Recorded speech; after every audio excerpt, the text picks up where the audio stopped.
Why, hello there, guys. It's QwertyAfro. Welcome back to another video, and time for a little bit of a return back to some Train Sim Classic. I thought I'd come back into the Train Sim mix of things. I was wondering what should I do. Like, I've not really updated my game too much. This is just like there's just old stuff on it, really.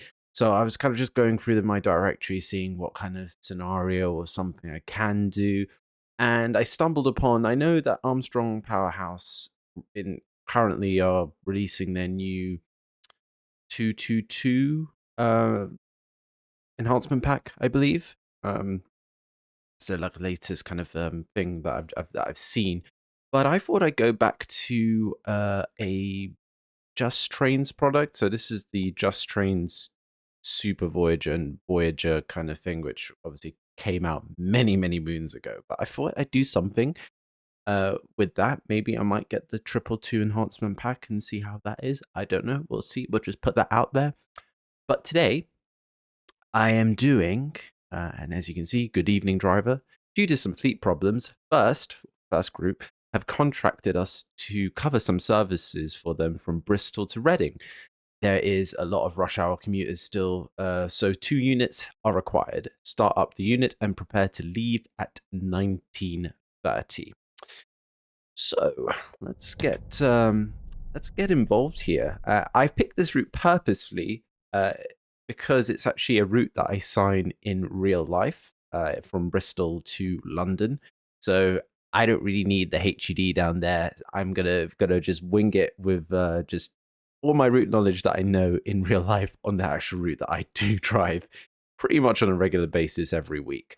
But the only thing that is different is that I don't drive Super Voyagers or Voyagers. I drive mainly IETs, Hitachi Class 800s on that route, and sometimes a turbo here and there. Not really, very rarely in passenger service. Normally for like certain like ECS moves, but I don't sign this traction in real life, so this it would be just that's the only thing to kind of factor in here. I don't know how this train performs. I don't know how it would perform in real life, how the braking capabilities would be, acceleration, whatever. I know we have here, what is it? 1, 2, 3, 4, 5, 6, 7, 8. So we have 2 4-car units coupled together. So it's an 8-car unit. Normally I'd drive either 5, 9, or 10 cars if I'm doing Class 800s in real life.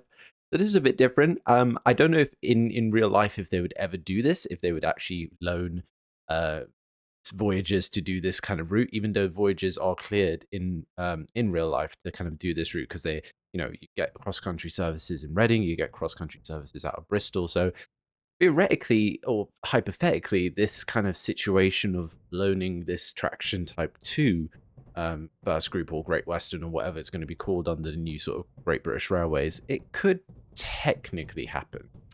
Anyway, let me throw in the master key here, slap it into neutral. We'll get the engines started.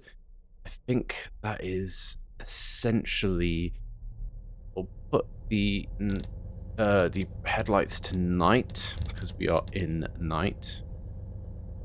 I like how there's with these units you get a night backup and a day backup, which that's very cool.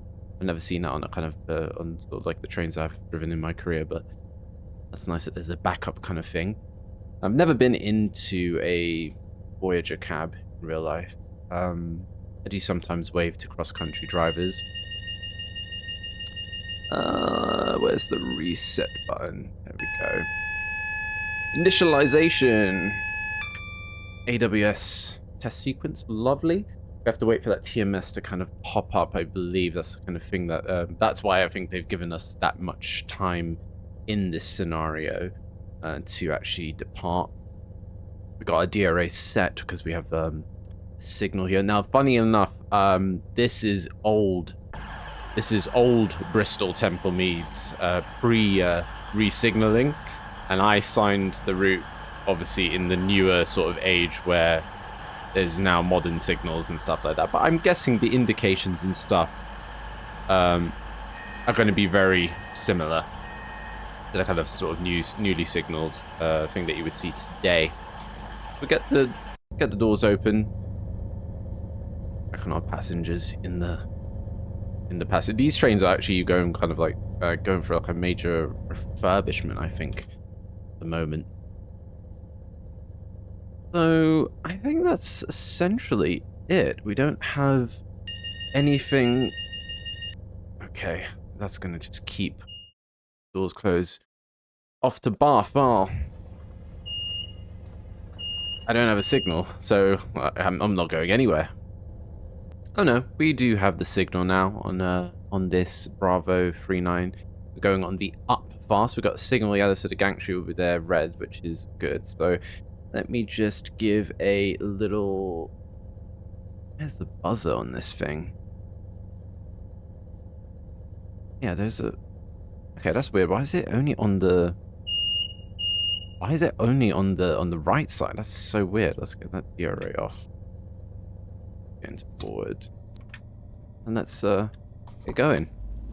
Accelerate a little bit. I can turn off the HUD because I know where one is going on this route. So it's more so that I don't know what the hell's going on in terms of the actual traction. Should have put on the not the clipboard light. Where is the slow speed control? Windscreen wipers. Going to the up fast. That's absolutely fine. I just need to find. There we go. Instrument light. That's all. That's all I need. Now I'm visually good. I can tell where I'm going. I can tell what the speed is, just about barely, because this speedometer is quite small. Oh wow. Okay, well that's not right. But in real life now, this would be a new gantry, and it would give you basically it'd have a theatre box with letter indication. So we would want a UM essentially at this gantry. But I'm guessing that what's it, that indication, even though that's a glitch there in the game, it's giving a junction indicator 5 and a 6 at the same time, which I don't think that's correct. Anyway, we can get a bit more speed now. So the speed kind of goes up to 40 past that gantry, and then we go up to 90 miles per hour here once we go past that speed board. And that is now out of Bristol Temple Meads, really. Not really too much. This is the only kind of line I do sign in real life. I don't sign up the Filton Bank towards Bristol Parkway. Just the main line to London. That is all. To be honest, we can get a little bit more speed now. I think we've passed that, so we can now head up to 90 miles per hour. We have Feeder Bridge Junction that we just passed, and this is North Somerset Junction, and this leads into the Kingsland Road sidings here. And that's it. Like, this is so... Well, I do this route, as I said, I do this route pretty much every other day. Or every week, at least once I do this route. So it's weird seeing it in Train Sim, because obviously this is going to be a lot of stuff that's different and old. You have here, this is St. Anne's number 1, which it used to be a tunnel, but it got blown off in the World War, and so they've just left it as an excavation kind of gap in the earth. And then we have St. Anne's number 2 and number 3 tunnels that we're going to go through. And I can tell you the acoustics are a lot more interesting in real life than they are in Train Sim, I'm not going to lie. What kind of speed are we getting up to? Oh, actually, we're getting up to 90 pretty quick. These are nippy, these Voyagers. I can tell you right now, in an IET... Now, IET, that ain't happening that fast to get to this sort of speed. I can leave an 800 in full power and absolutely not get to the top speed. Right, and then we have now 100. We can put back the power. And to be honest, this is kind of funny because obviously I'm driving this. I don't do too many train sim videos in the dark. I've never been so much of a fan to do that much in the dark because just that you don't really see much. But I think this is a cool video to see that I can relate or kind of locate myself on a route because, and you know, in real life as a train driver, you kind of need to know where you are. That's the M32 flyover bridge there that we're passing. It's very important and integral to your sort of kind of route knowledge that you kind of you know, visually need to know where you are, even if you can't see most of the sort of like landmarks that you would see during the day that are easier to pick out. We're approaching now. We're going to be flying through Chippenham, and I need to slow down because I am slightly speeding here. But I can't see that. I can't see that speedometer. It's so. I think my FOV. I'm just going to coast now. My FOV is so far out that I can't really. Oh god, where the hell's the camera gone? It's gone all the way back. It's hard to tell what where the needle's dropping. Anyway, we can hold back the speed here a bit. So past Chippenham, we have one more station that we have to pass, and that'll be Oldfield Park. And then essentially we kind of start doing our kind of braking just before Oldfield Park, and then we sort of try and aim to get towards about 40 miles per hour for the 40-mile-per-hour change just before Bath Spa Station. And you have a little junction there as well that can take you into the Bath sidings. A lot of GWR trains do kind of use that siding from time to time, but it's I mainly see it used for heritage trains. That seems to be the main kind of use for it when heritage trains are out and about. You have Salford Tunnel here. This actual tunnel, or this actual location, was the original end point of the Great Western Mainline when Isambard Kingdom Brunel, you know, was alive and was overseeing the project. That was the limit that the Great Western Mainline got up to, and sadly he passed away and never got to see the full fruition all the way to Bristol Temple Meads. A little fact there. Okay, now I'm going to post, and I think that is in neutral. That's one thing. Also, not having the HUD is a bit annoying in terms of, like, I don't know what notch my power brake controller is in. I'm literally having to sort of like remember what kind of notch I've been in to kind of read and select where I want to go back down to, like, coast or to brake or whatever, which is a bit annoying. So having the, I could pop up the HUD, but I just want to prove that I do know this route. So I'm going to do it in the hardcore mode, as shouldn't need any sort of guidance or assistance. But obviously the train is the thing that's the limiting factor here, because I don't drive this train in real life. If it was an IT, but an IT is notchless as well. This has actual steps from what I can tell. But with an IT, you can just kind of slap it anywhere in. And we have two tunnels coming up here, Twerton Long and Twerton Short. You also see two sets of signals. Most of the line here between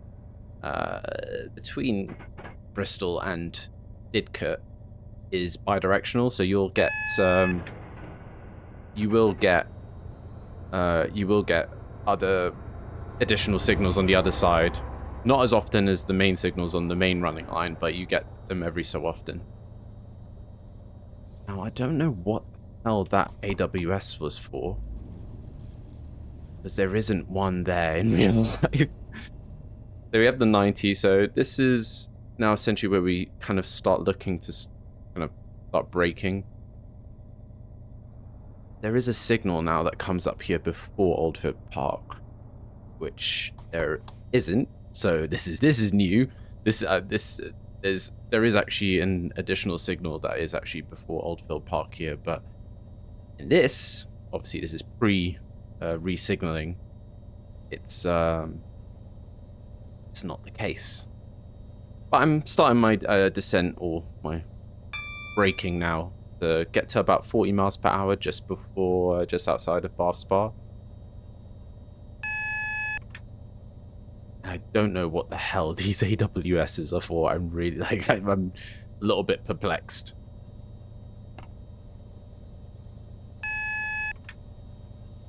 Yeah, I don't understand what these AWSs are for. Because either there's literally no signals here. Okay, we're close now. That's good. We've passed now the Bristol, what was it? Bath sidings. Bath West sidings. And we now take a nice little curve into Bath Spa.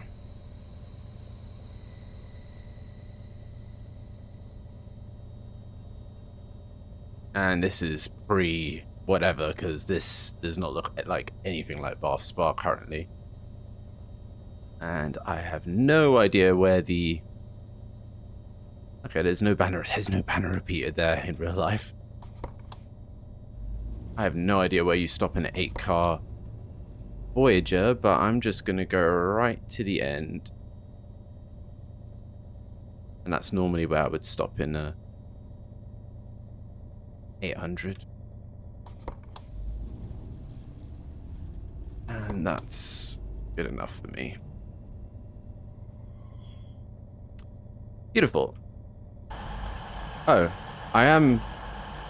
Oh, okay. The first car is not registering as me being on the platform. Oh, I see. Even though I am within the platform limits. Very odd. Oh my god, the lighting is so bad in this.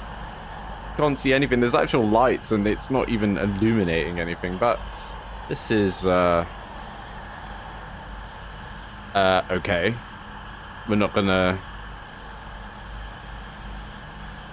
I'm not gonna say anything about this. Okay. There we go. I'm good. I know what I'm doing.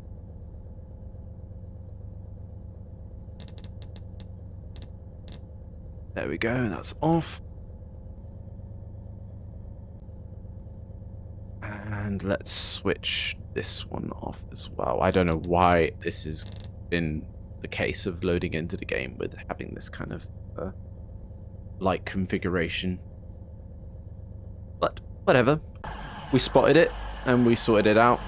I can tell you right now, this is one of the hardest, this platform here on the down main is one of the hardest stations to stop at, because when you're driving a 9-car or a 10-car IET, the stop car markers are off the platform, and the tolerance of stopping at them is about, I would say, a meter either side. So if you pass that, or if you underrun or overrun, it's a bad day at work. I have to say, these are some long dwell times. The timetable in real life is very, very tight. You get there, you might have at most at some of these stations at most you might have a minute, and then there's certain stations like I guess Swindon or even Reading where there's a bit more pad time that's built into the timetable, where you might get there maybe 3 or 4 minutes early. There's some really long pad time for certain Reading stops where I might be coming, I don't know, from Oxford or something, or even coming from Swindon, where you're not stopping at Didcot, and you would get to Reading and have like almost 10 minutes there. I put the cab light. Oh, actually, to be honest, that's not too bad. That gives a little bit more. Well, the thing is, the problem with driving at night, it's like, yeah, you're gonna illuminate the cab if you want to actually see something in the video. But oh yeah, I'm not gonna get Bell. because the first carriage is not registering. That's fine. Alright, let's get the HUD off. I'm gonna floor it into max here. It's normally what I do in an IT, because IT, when you're in diesel mode, you can put it into 100%. It's not gonna fly off the line. Especially if the train is pretty heavy, you can just slam it into 100. It's in electric, they go a little bit more like Sting, and comfortability, you would not whack it fully into 100%. You'd gradually take it up. But Voyagers are fast. I've heard interesting things about them where they have a lot more power than a IET, definitely. There we go. We have Sydney Gardens, East and West tunnels. You have this park that's on the left here that you'll see. And yeah, there it is. With the railing, with the guard. In the summer, it's quite nice. You get people standing there on the footbridges, giving you a nice little wave. Quite nice as a driver, getting waves from the public. Now, essentially, I don't know how this train's going to act in this simulator, but I can just now leave this in 100%, and I am not going to reach line speed. This is now one of the sort of steepest kind of inclines on this route, going up Box Tunnel, going towards Chippenham. Essentially, now we're sort of kind of ascending up to sort of like cut through the village of Box. And here we have a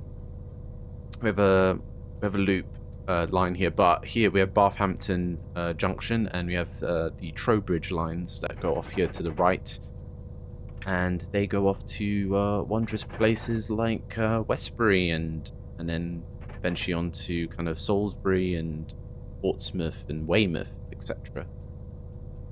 While we stick on the up main.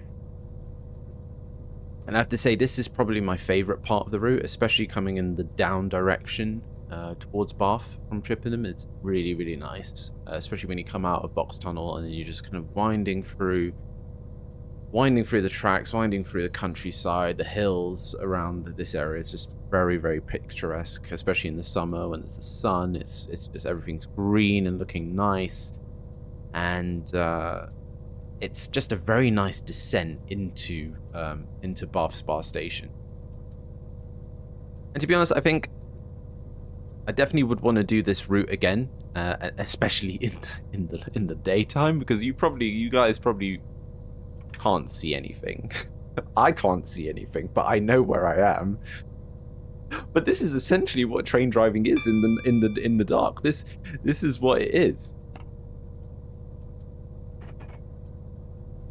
And that signal is not there. This is such a... The thing I'm noticing now really, really clearly is that the signaling is so different to how it is today. They completely remodeled the signaling towards Bristol, where like I'm now just looking at this and I'm kind of passing. I'm guessing this is Middle Hill Tunnel. No, it's not Middle Hill Tunnel. This is Middle Hill Tunnel. You have a red signal on the wrong direction. Yeah, this is Middle Hill Tunnel. And then we come up a while. Line speed goes to 125. And I did a little boo-boo there. Actually, but great, yeah, this is now Box Tunnel, but I didn't realize this train got up to that. I'm sorry. I know Voyagers are fast. We're now in Box Tunnel, so it's just going to be even more black and we won't be able to see anything. I don't see anything. This tunnel, in real life, you don't see anything. Even with the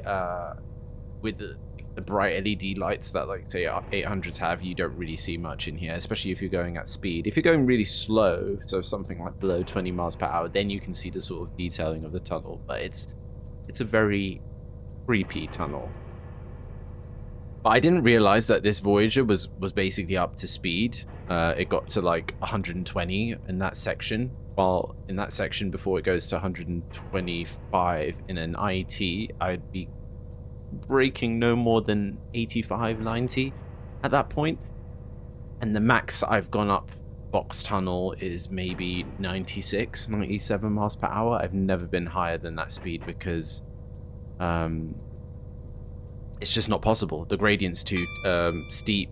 800s aren't that powerful to get up to speed. And I think even back in HST days, certain HSTs could get, I think, past 100 miles per hour, but you would never be able to do 125 miles per hour up box tunnel.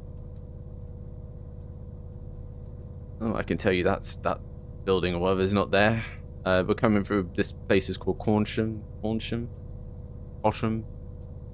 however it's pronounced. I think they essentially wanted to make a station here at some point.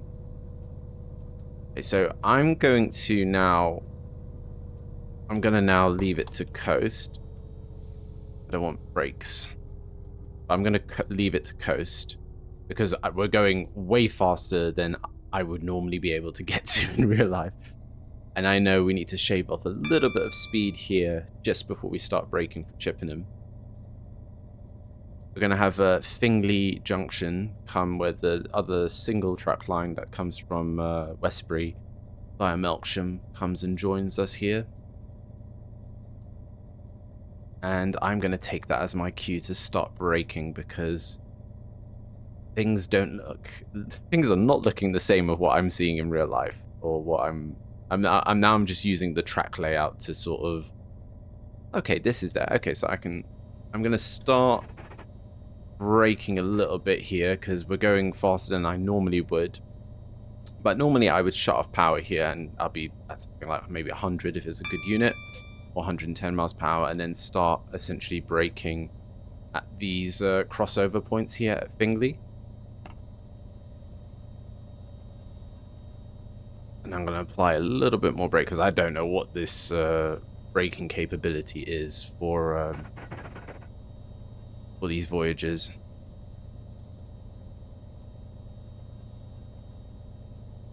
And I don't know, but have they moved Fingley Junction? Like, oh, Fingley crossover? Because Fingley is not on a curve. That's one thing I can tell you. It's not on a curve. It's on a straight bit of track.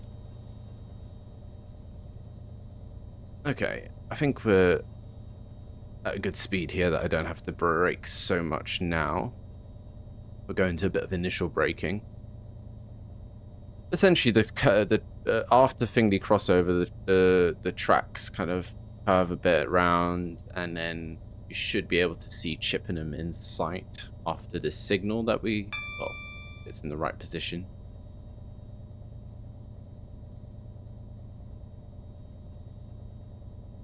And this is one of the only island platforms on the route where you'll be releasing the doors on the wrong side, well, on the right-hand side instead of the left side. Left side is generally the sort of normal kind of thing.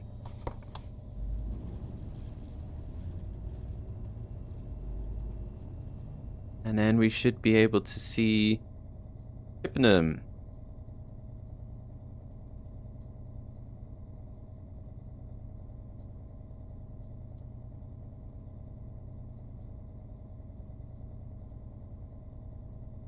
Speed are we going? Okay, we can add a bit more brake now.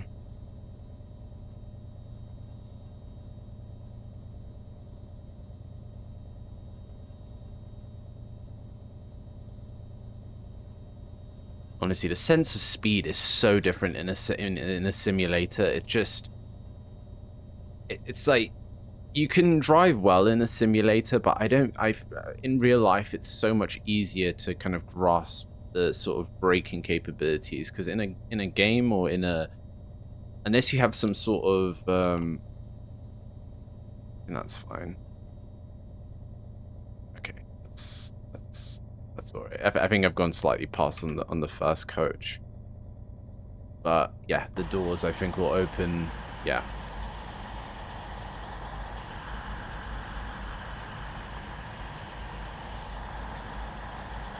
But this is Chippenham.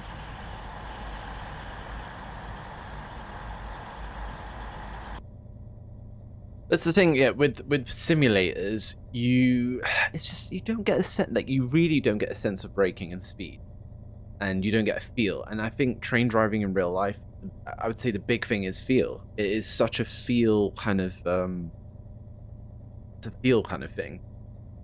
I don't know if it's the same with, like, say, like flying a plane, because I feel plane simulators are a little bit better in the sense of you can still have the feel aspect,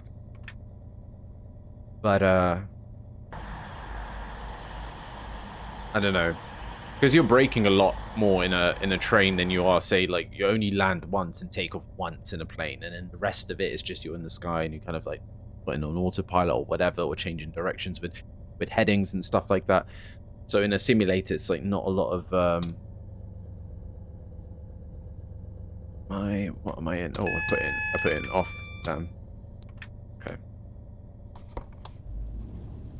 Right, let's get moving. Swindon is the next station. I'm gonna rip it again in 100%.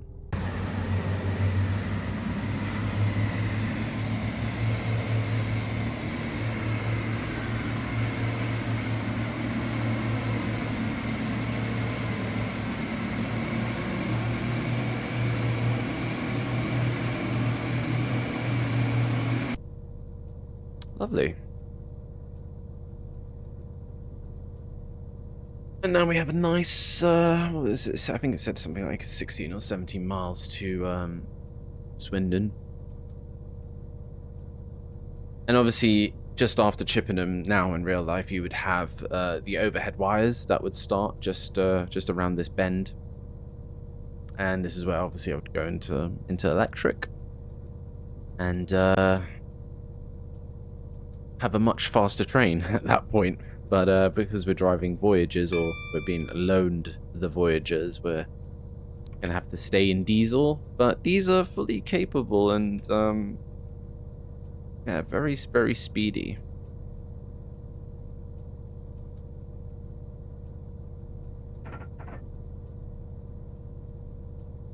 I'll see what I can do in when I'm editing this video, if I can turn up any sort of a bit of exposure here, but I doubt I'm going to be able to, because you can't see anything. I think in the recording it might be a little bit darker, but even with, like, say, the monitor that I'm using that has OLED, I think it's an OLED display, I'm not seeing much either.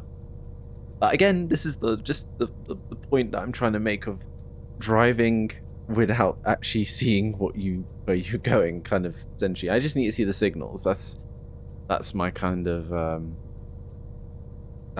thing. When I see the signals, that's all that really matters. And then as long as I spatially know where I kind of am on the route, that's it. That's all I need to know. So yeah, this would now all have sort of kind of this would have overhead wires and stuff now from this point, and we're coming up to a place called Christian Malford. There'd be a foot crossing there, I think, at some point. And then we have, actually, I did lie in the terms of the gradient, the highest gradient. The highest gradient isn't actually the box tunnel part on the route. It's actually this place called Dauncey Bank that's actually coming up before we join the other main line from the Wales direction, just before Swindon. Even at 100% power, what are we doing? 100, we're not even at 110. That's fine. We're in no rush. It seems that we're keeping up to the timetable pretty well, so I'm not that concerned. But this is, I believe this is just about passing Christian Malford. I can't really, now I can't, well, now I've kind of got distracted and kind of like gone like, where am I? But I believe we're still on the, we're kind of now curving round, and we should get to Dauncey Bank, where, if I now just quickly check on, yeah, so we're at Dauncey Bank now, where now the gradient is gonna pick up high, I believe.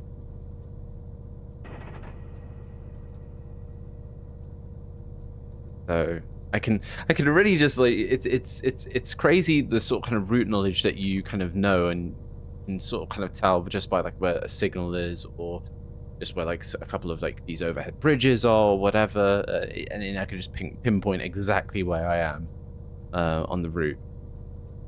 But I have to say, I don't know, the accuracy in terms of like of what I can see visually, which I know is very minimal, and probably you guys in the video probably can't see most of it, what's actually outside my window. I'm not seeing. It's not really that accurate in terms of foliage and stuff like that. Maybe it is. I would need to play this because this is the Western Mainlines, I think. I think this is the Just Trains Western Mainlines route. I remember it being okay with sort of like detail. It's not going to be anything amazing. What the hell are these are AWS magnets like this? That's that distance between this signal and the AWS magnet. That's a little bit crazy. We're going pretty fast where you should go over the magnet and then pass the signal pretty quick. So that tall arch bridge there represents that we basically reached the summit of Dauncey Bank. So we'll now take we'll bank a left, and then basically kind of like we'll bank right, and then we'll basically join up to the lines that come from Wales, and that junction is called Wootton Bassett.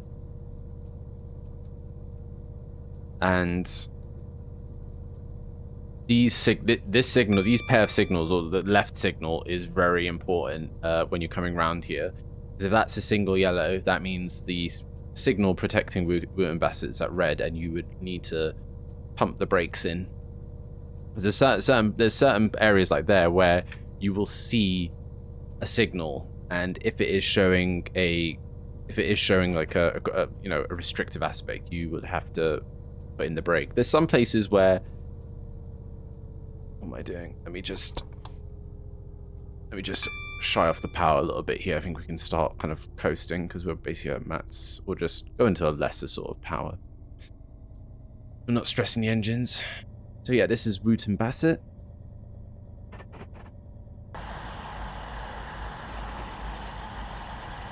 There we go, flying through.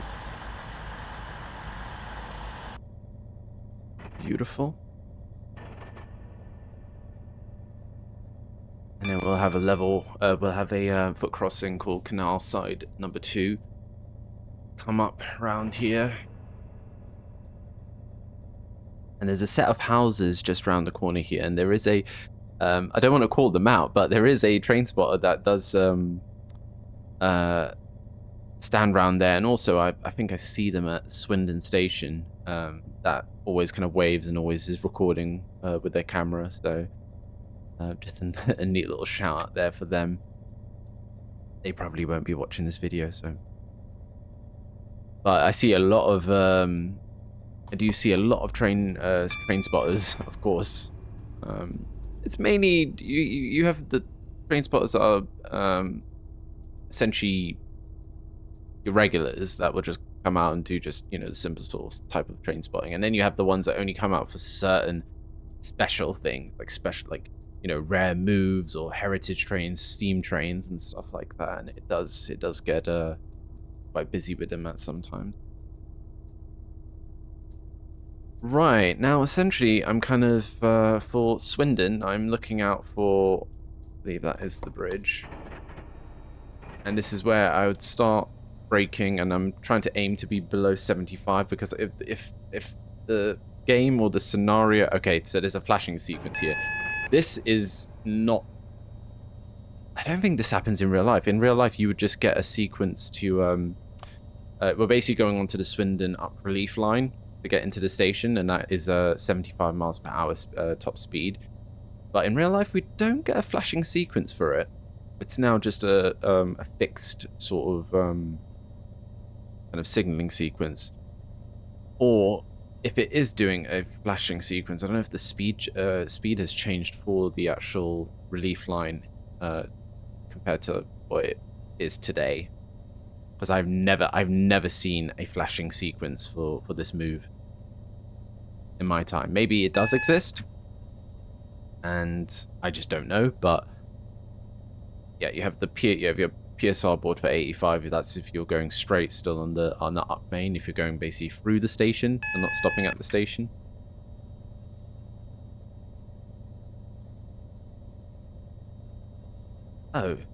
Oh no, this is actually a real move. Well, that's very weird. Normally, you'd be crossed here. Oh, okay, that's okay. So I take that back. You can get a flashing sequence, but I've just never done this move. I thought it was doing a flashing sequence onto the Swindon up relief, but actually, in fact, we're staying on the up main and we're getting crossed in at the points just after the last set of protecting signals for Swindon. So this is actually I've never actually done this in real life. I've never done this kind of move going on from the up main into the platforms at Swindon, because normally I'm just gonna coast here. I think I'm in coast. Honestly, the engine's spooling like that. It just doesn't give me. It's like, am I in power here? Yes, I am. Okay. Yeah, we get a junction indicator 1 there for platform 3. And what speed am I going? 35. I should be going a little lower here. Yeah, when I'm taking the power down, okay, I think that's fine. Okay, I can coast there. When I'm taking the power down, and sometimes if I go into the initial power, it spools up. Or even if I go into neutral, it sometimes spools up. Or if I go too fast into one and then back into neutral, it spools up. So I feel like I'm taking power, but I'm not. But yeah, this move here, what we're doing with this flashing sequence, I have never done this. Normally, you'd be routed onto the Swindon up relief where it's 75, and then it drops down to 30 miles per hour to go into platform 3 or 20 miles per hour to go into platform 1. So this is an odd move because it's easier and it's quicker to have a train come down on the Swindon up relief instead of have them go on the main, up main, and then cross them just before the station. Right, good old Swindon.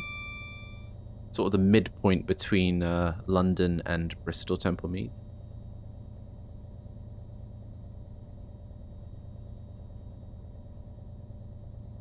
I love the no stop car markers, but I'm gonna just stop where I kind of normally stop down here near the end of the platform. I think that will do.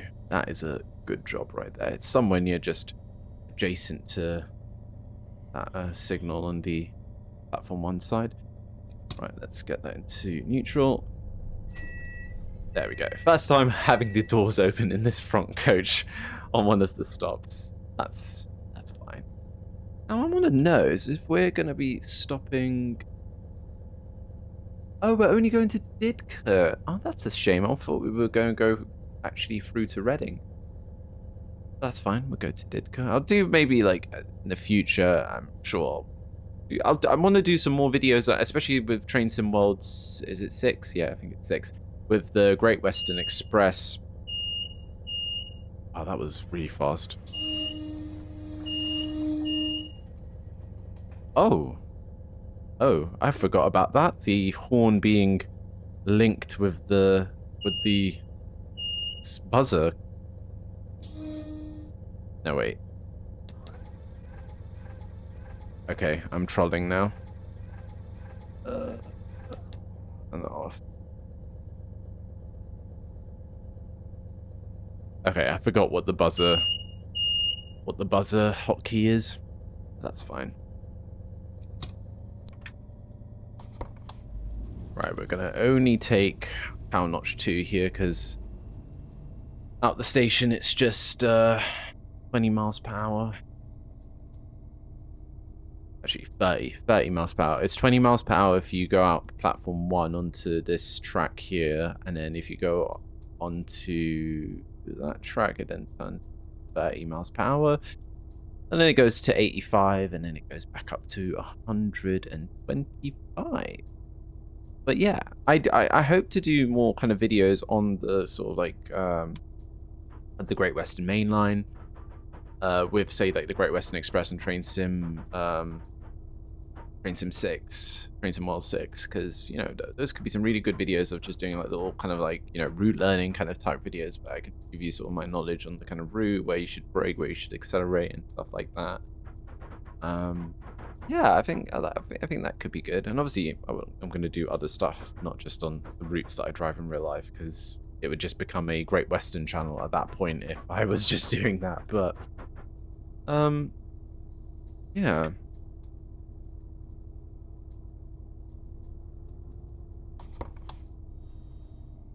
I do kind of apologize again that I've done a kind of in the dark video, but I hope you just appreciate that.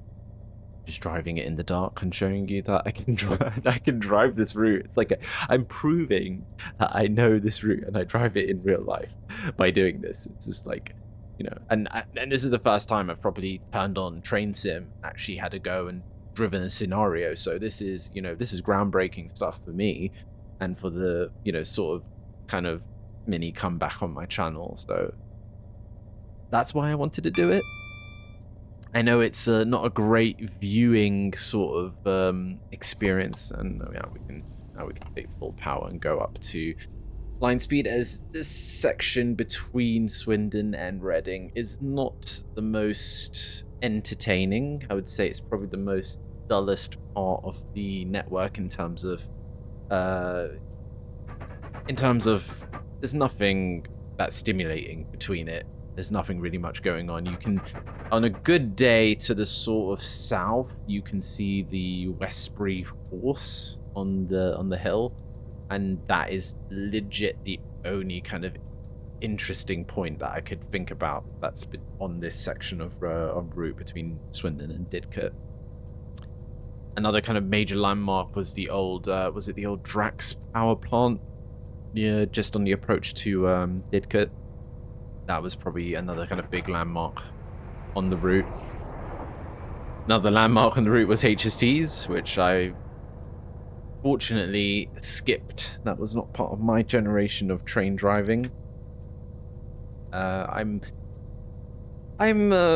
sort of glad I've kind of, like, it would have been nice to maybe drive one for a time or just once, you know, just to see how it, you know, how it is.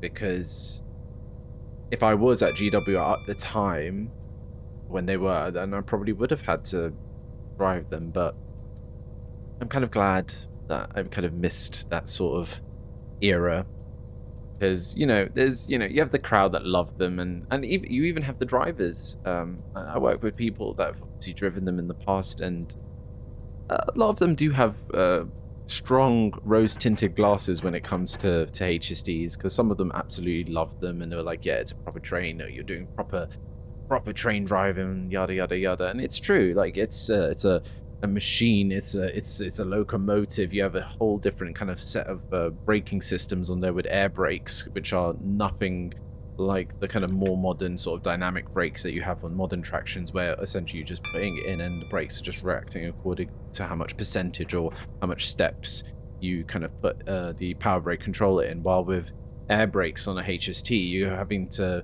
kind of pre-plan when the speed's going to come down, because if you put the brakes on a HST, the brakes don't come on immediately. There's a build-up time, and each brake step kind of acts kind of differently with a sort of delay time of when the actual brakes do kick in.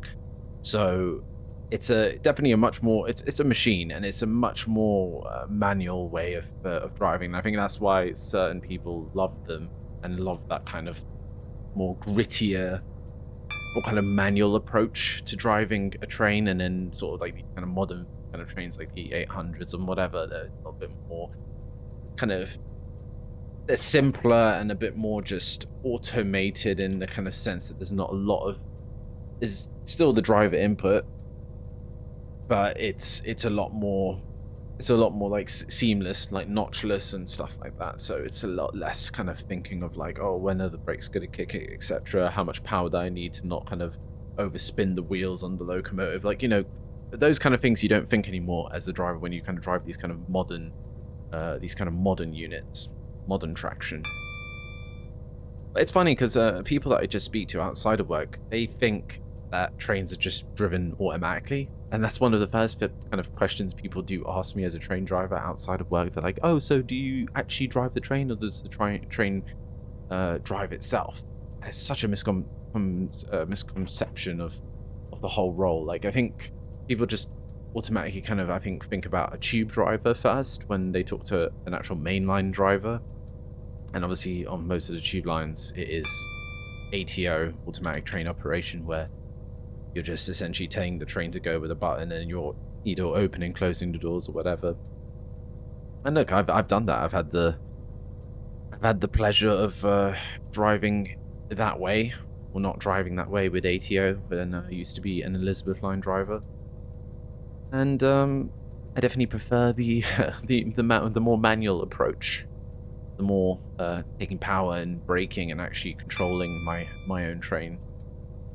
But, you know, that's where we are. And just trying to think of like where we actually are now with this kind of section between. So there is a few little significant points of interest, because currently we're on a 2-track still on the up and down main here between Swindon and Didcot, and we will eventually pass. Oh, Uppington won't actually. These crossovers I'm actually thinking of won't actually be in this because they were a later addition. But we would pass these kind of crossovers called Uffington, which is kind of like sort of midpoint between Swindon and Didcot, and then we will get to a point called, or a place called Challow, and that's where we go from a 2-track to a 4-track for a bit. So that'll be the thing to look out for now. Once there's literally between here, where we've since we left Swindon, and this kind of place, this area that I've talked about, Challow, there's nothing really much going on. You do have a few crossover points. You have South Marston is the first one, then you have Borton, then you have Uffington, and then you have Challow. I believe, I think this was, yeah, I think that's, I think we've just passed Uffington, but this is now sort of like this is sort of the midpoint between Swindon and Didcot. So they are in. Okay, so that's good to know. So I thought they were kind of a new, either a lot of things have been re-signaled, so I'm relaying to you information of the modern Great Western Mainline route, while what we're visually seeing in this game is a very different era. And obviously this is all electrified now. To go from London to Cardiff is now all electrified, so this section would have, you know, catenary stanchions and wires everywhere. So it's you know, rewind the clocks a bit, you know. And I think we have no 4-section part. I'm pretty sure there is. I think it's one. Is it one more set of signals, and then we go into yeah. No. Okay. Yeah. So that was the thing. So this is Challow. This is the point that we have relief lines again, and normally they're kind of sort of used to get freight trains out the way. Anywhere you see sort of extra, unless it's like slow lines where you have slow services, slow passenger services. But if you are ever traveling around and you're on a line that you know that doesn't have like slow passenger services or anything like that, and you see extra tracks on either side or in the middle, whatever, they're normally probably then just slow lines to just get freight out of the way. And a lot of times I just see engineering trains in these relief lines or freight trains, essentially, because the freight trains will go ahead past Swindon if they get the path and whatever, and then they'll come here and then stop and wait for more trains to kind of faster trains to go past. And that is kind of it's kind of it. Oh wow, this actually, so this does not have a limiter, so I'm gonna hold back on the power a bit here so it can sort of coast back down just under 125. But my next sort of major landmark point now will be when the 4 lines again converge into 2. And this is going to be the area known as Wantage Road. And that will give me a nice indication of where I should start thinking about, you know, getting the speed down. And I think those are the signals there. So these are the old Wantage platforms. There used to be a station here. And there was actually another one that we passed, which I don't know if they were in the game. Probably just didn't see them. It's called Shrivingham. So there was a station at Shrivingham and a station at Wantage, and they still have the disused platforms there. Right, so now that is my cue there. That signal there, just after the first signal on the new 2-track part. That signal, I just now leave it in coast. And I want the speed to drop to 110. Because we have 2 level crossings coming up, Causeway and Stocks Lane level crossings. And there's a bridge after Stocks Lane that is, well, actually, no, actually, that's a good point. So in the modern Great Western Mainlines, because of the electrification and because of the wires going a little too low underneath this bridge just after Stocks Lane level crossing, they had to lower the line speed from 125 to 110 because of the wires going underneath this bridge. And this bridge, like many other bridges on this route during the whole kind of electrification program, some of the bridges had to be redesigned or lifted to create more space for the electrification equipment. And this was a bridge that apparently didn't get permission from the locals or something or other. And so it was still left in the sort of lower original, you know, state or design. And obviously they could put wires underneath it, but they couldn't allow trains to go at the normal line speed of 125. So they lowered it to 110. But because this era of Great Western Mainline, if I just check, yeah, it's still 125. So on this in this era, it's still 125 because there's no wires. But I'm just driving it and pretending that there is wires, and I'm driving the modern version of the Great Western Mainlines. It's what I know. So, but if there wasn't wires, I would be driving it maybe a little bit differently. I wouldn't have to think about coming down to that lower speed of 110 for that bridge. But these are the little kind of nuggets of information you're getting here from a real life train driver on the Great Western Mainline. So if you ever drive on a map that has electrification and there's the 110, you now know where to shut off, and the train will come down to 110 for it. And now we will start with some initial braking as we kind of curve, because we're now basically on the approach to Didcot Parkway. And my sort of speed now for this next bank of signals. So that's Milton Junction we've just passed over. Normally you'd be if you're stopping at Didcot Parkway, you'd normally be sequenced in on a double double yellow, what we just passed, and a single yellow, and then a red at the station, or normally it would clear to a green by the time you get into a station. So that's how I'm sort of kind of reacting to it, even though we do have greens. So obviously the scenario is set up to just go through the station, or, you know, it's pathed to be clear through Didcot. But normally if you are stopping at Didcot, you would not have a... Sometimes you do. I'm not saying this... There are signals that sometimes just clear you through even if you are stopping. But the normal sort of thing that you do see, or what I see, is you get signaled here at Vauxhall Junction, this junction coming up here. You get signaled in on a single yellow. So what we're doing now, we're going actually a little bit too slow here, but just going to coast it now as we approach our final station into Didcot Parkway.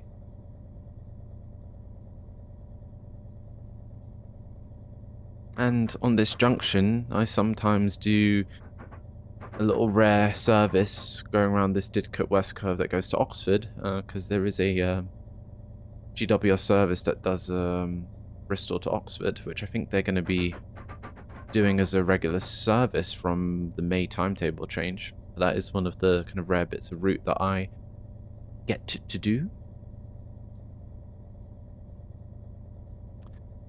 As we approach Didcot Parkway,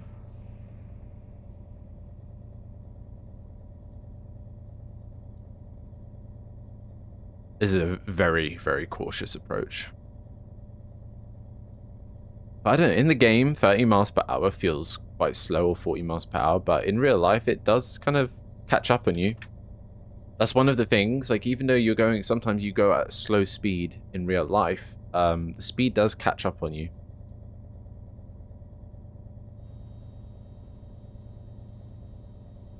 Oh my god, we actually have some decent lighting here. Oh my god. Alright, a little bit more power, a little bit more brake.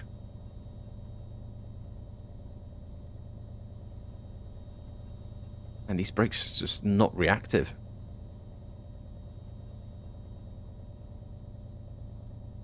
And that should be good. We're 8 cars anyway, so anywhere along here we should be okay. I'm just going to the sort of position that I normally stop in, near this sort of lamppost. But this is not how Didcot looks like nowadays, so anyway, let's put that into neutral. Full service. We can slap on the DRA and pretend that we're giving it to another driver. And we open the doors. And we're here at Didcot Parkway in our 8-car Voyager. And yeah, I think that might be my first HUD-less video I've ever done in Train Sim. Maybe hopefully many more. But I hope you guys enjoyed that.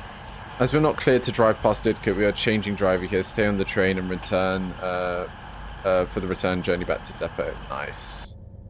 But yeah, guys, I hope you enjoyed this video.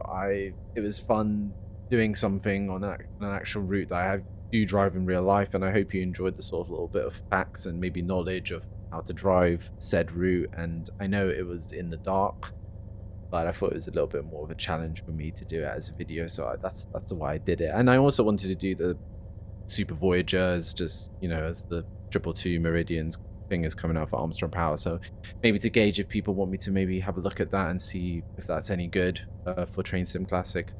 Do let me know in the comments. But I hope you enjoyed the video, and I hope to do some more stuff on the kind of Great Western kind of route of what I can do on my sort of patch of things in real life as a train driver, and give you some content or sort of knowledge as a train driver of how I would do things or whatever. But I really hope you've enjoyed it. If you've come to this end of this video, I appreciate it, and I hope it was a nice little experience, a nice little run for you guys. And yeah, again, I apologize that probably, well, I didn't see much, you didn't see much, but that is also part of train driving. We can't have everything in the daytime. There's also nighttime and nighttime driving as well, so obviously people want to see the route generally, but you get what I mean. Anyway, guys, I hope you have a lovely day. I will see you in the next video, whenever that may be. Bye bye, take care.